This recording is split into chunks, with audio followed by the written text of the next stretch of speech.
नमस्कार, मेरा नाम है श्रेयसी सागर और आप देख रहे हैं एक न्यूज 24। बिहार में राजनीतिक समीकरणों की दिशा बदलने के लिए कई ताकतें मैदान में उतर चुकी हैं। प्रशांत किशोर की जन स्वराज यात्रा ने गांव-गांव जाकर लोगों से संपर्क साधा है। वहीं केजरीवाल की आम आदमी पार्टी ने शिक्षा, स्वास्थ्य और भ्रष्टाचार मुक्त शासन के नाम पर बिहार में जमीन तलाशने की कोशिश की है। उधर असदुद्दीन ओवैसी की पार्टी AIMIM सीमांचल इलाके में पहले से ही मौजूद है और अल्पसंख्यक वोट बैंक को साधने में लगी है।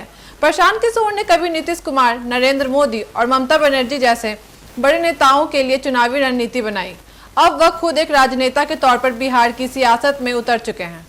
उनकी जन स्वराज यात्रा ने लगभग हर जिले का दौरा किया है। उनकी छवि एक पढ़े लिखे साफ सुथरे नेता की है जो पारंपरिक राजनीति से हटकर लोगों को नीति आधारित विकल्प देना चाहते हैं।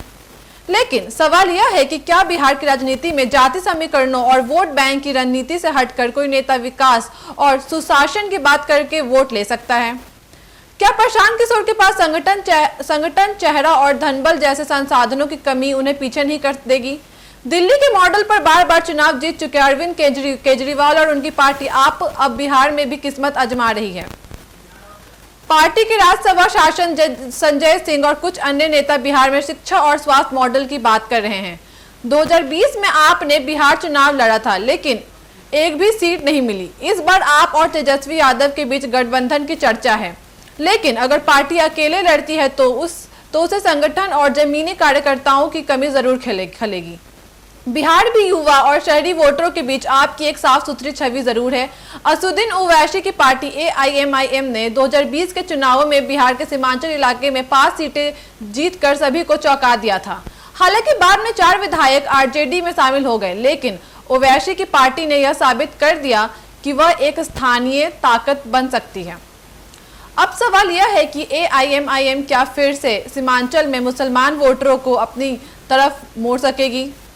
क्या यह RJD के लिए नुकसानदायक होगा या बीजेपी को फायदा मिलेगा? विशेषज्ञों का मानना है कि अगर ओवैसी ज्यादा सीटों पर चुनाव लड़ते हैं तो वो विपक्ष वोटों को काट सकते हैं। इन तीनों दलों जन स्वराज, आप और AIMI का वोट शेयर फिलहाल कम है, लेकिन इनका इम्पैक्ट बड़ा हो सकता है। वे चुनाव के नतीजों को डायरेक्टली नहीं लेकिन इनडायरेक्टली प्रभावित कर सकते हैं। विशेषज्ञ मानते हैं कि आने वाले चुनाव में जनता के मुद्दे बेरोजगारी, महंगाई, शिक्षा और स्वास्थ्य जैसे विषय अहम रहेंगे। ऐसे में इन तीनों इम्पैक्ट प्लेयर नेताओं के पास मौका है कि वे मतदाताओं के बीच अपने विवाद और नीति पेश करें। लेकिन क्या बिहार की राजनीति बदलाव के लिए तैयार है या फिर पारंपरिक गठबंधनों के बीच ही जनता अपने विकल्प चुनेगी? ऐसी ही खबरों के साथ बने रहिए एक न्यूज 24 के साथ। धन्यवाद।